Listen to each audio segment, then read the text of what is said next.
paz, queridos de Deus. A proposição base de Deus para nós, para que possamos reinar com o Senhor é: busquem, pois, em primeiro lugar, o reino de Deus e a sua justiça. E todas estas coisas, em algumas traduções diz, e as demais coisas lhe serão acrescentadas, que está lá em Mateus 6,33. Olha, manos, este é o texto-chave de Jesus, que abre todas as portas para uma vida bem-sucedida em Deus. Mas o texto, ele clama por uma resposta às seguintes perguntas: que reino que é esse? E como se reconhece ele? Quais são as leis que regem esse reino de Deus? Como se entra nele e como a gente se apropria dele, das bênçãos do rei que governa nesse reino? Nós vimos nesse começo de ano como a ansiedade ela é o pior adversário para quem quer fazer parte desse reino de Deus. Nós vimos que toda ansiedade ela é uma forma de rebeldia, né? Ela é uma forma de incredulidade, ela é uma forma de soberba, porque a gente acha que as coisas dependem de nós, né? E é uma, por assim dizer, é uma desobediência teimosa quem é ansioso. E nós concluímos que toda ansiedade, ela se explica, mas ela não se justifica para quem é cidadão do reino de Deus, ok? O incrédulo, o ímpio, ele pode até viver mergulhado nas suas ansiedades, pode casar ou se amigar com ela, mas um cidadão do reino de Deus, não, né? Então, vamos a partir de agora andarmos na direção do que é o reino de Deus. E a pergunta é: o que é esse reino? Quem sabe explicar, usando as suas próprias palavras, o que é esse reino? O que nós vamos fazer com o nosso povo agora para poder instruir a esse respeito? Vamos então aprender, vamos educar, vamos ensinar esses fundamentos deixados por Jesus no livro de Mateus. Então, de agora em diante, nós faremos um mergulho repetido, um mergulho assim profundo nesse evangelho, para que em certo tempo todos os que estão nos grupos familiares eles possam responder com propriedade o que é esse tal reino de Deus. Vamos, portanto, construir fundamentos. Os que forem fiéis e constantes saberão. E nós, os líderes, vamos facilitar e explicar Mateus para eles. E vamos contar com o Espírito Santo, que vai nos ajudar a fundamentar isto em todos. Porque sem fundamentos, manos, não adianta edifício construído. Nenhuma construção se sustenta por muito tempo sem fundamentos. Então, acelerar processos construtivos não adianta nada. Agora, permanecer firmes, inabaláveis, é coisa de gente disciplinada, de gente dedicada, de gente ávida por conhecimento prático e experiencial com Deus. Gente que quer ser forte, gente que é obstinada na fé em vencer, em conhecer a vontade de Deus. Agora, muita gente nem se dá conta disso e às vezes nem quer isso, né? Porque são pessoas que não cultivam vida devocional com Deus diariamente. Mas tem alguns remanescentes que querem, que desejam ardentemente conhecer a vontade do Senhor para suas vidas. Então nós vamos trabalhar com esses remanescentes, estes perseverantes.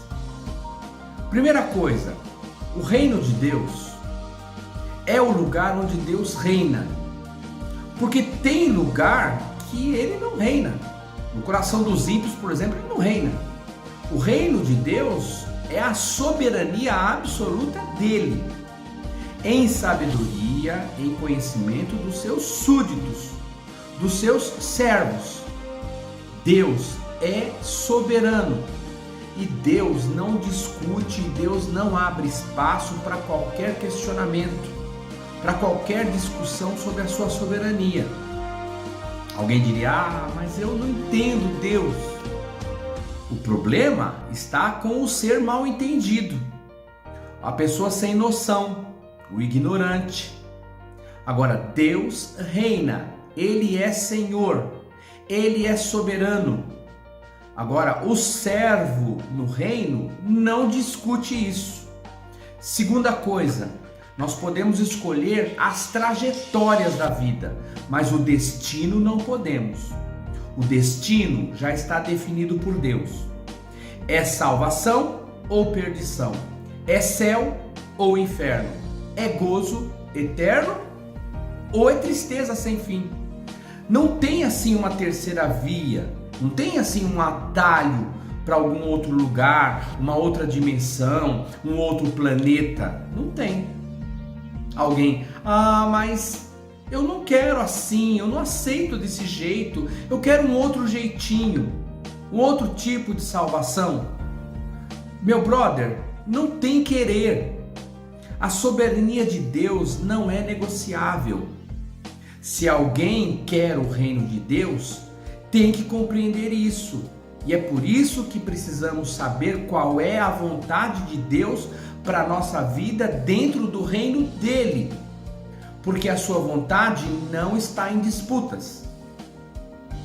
E para que possamos saber essa vontade de Deus e para que essa vontade de Deus se cumpra em nós, nós precisamos compreender o seu reino. Do que esse reino é feito? Quais são os seus atributos? Quais são as suas virtudes? Quais são as leis de funcionamento e de existência desse reino? Então, manos, para haver um reino, tem que ter primeiramente duas coisas. Primeiro, tem que ter um rei. Todo reino tem um rei. E tem que ter os seus súditos, os seus servos, gente que se submete a esse senhorio. Quem não se submete não faz parte desse reino. E o seu rei é outro, que não é Deus. É por isso que a oração do Pai Nosso, que só filho pode fazer, porque quem não é filho pode rezar, pode recitar, pode repetir essa oração, mas não será uma conversa de pai e filho. Lembra lá da primeira ministração do acampamento sobre ser filho?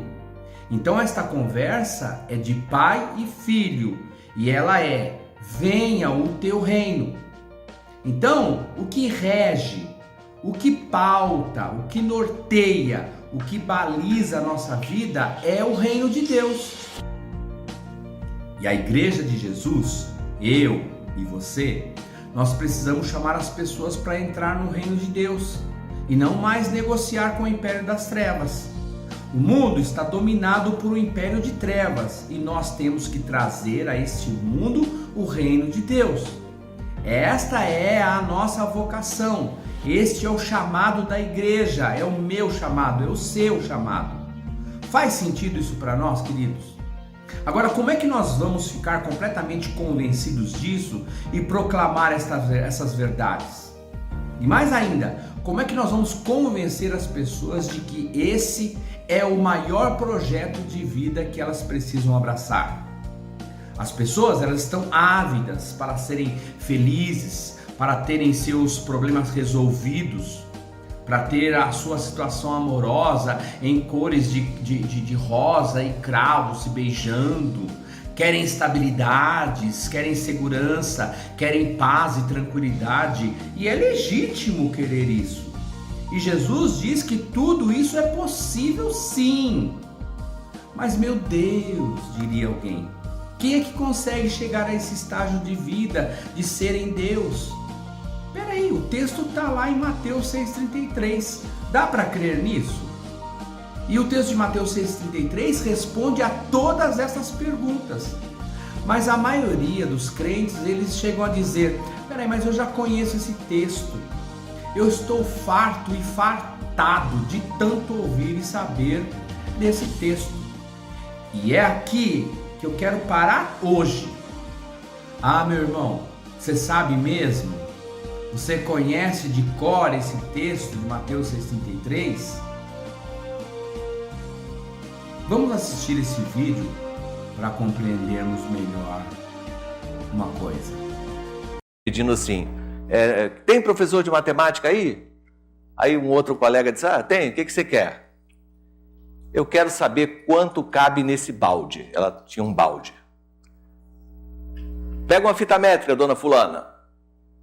Aí ela trouxe, aí o colega mediu o diâmetro de cima, mediu o diâmetro do fundo, mediu a altura. Ele sabia de cor a fórmula do volume, né, do tronco de cone, que é o balde, fez a conta e disse para a faxineira: dona fulana, 55 pi sobre 3.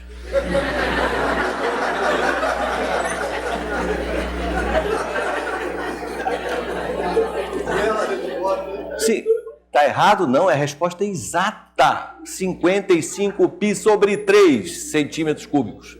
Porém, inútil. Deixa eu concluir uma coisinha simplesinha a partir desse vídeo aí. O que você sabe não tem valor. O valor está no que você faz com o que você sabe. Estar careca de saber sobre Mateus 6,33 significa tão pouco se. E é aqui que eu quero deixar um texto extraordinário de Tiago para lacrar esse tesouro de hoje. Um texto que abordaremos minuciosamente em outro dia, ok?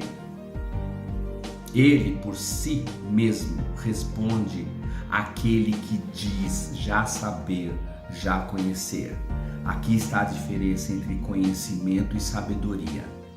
Tiago, no capítulo 1, do 19 ao 25, que diz assim: sabeis essas coisas, meus amados irmãos.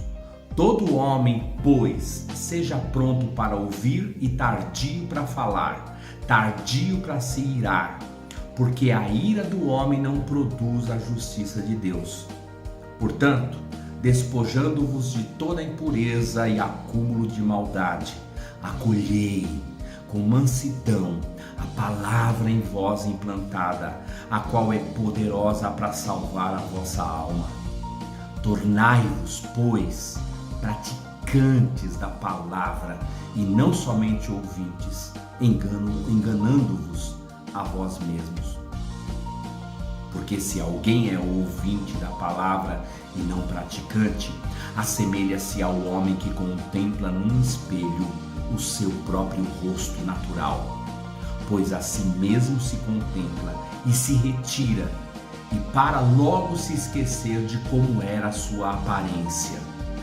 Mas aquele que considera atentamente na lei perfeita, lei da liberdade, e nela persevera, não sendo o ouvinte negligente, mas operoso praticante, esse será bem-aventurado, muito feliz no que realizar.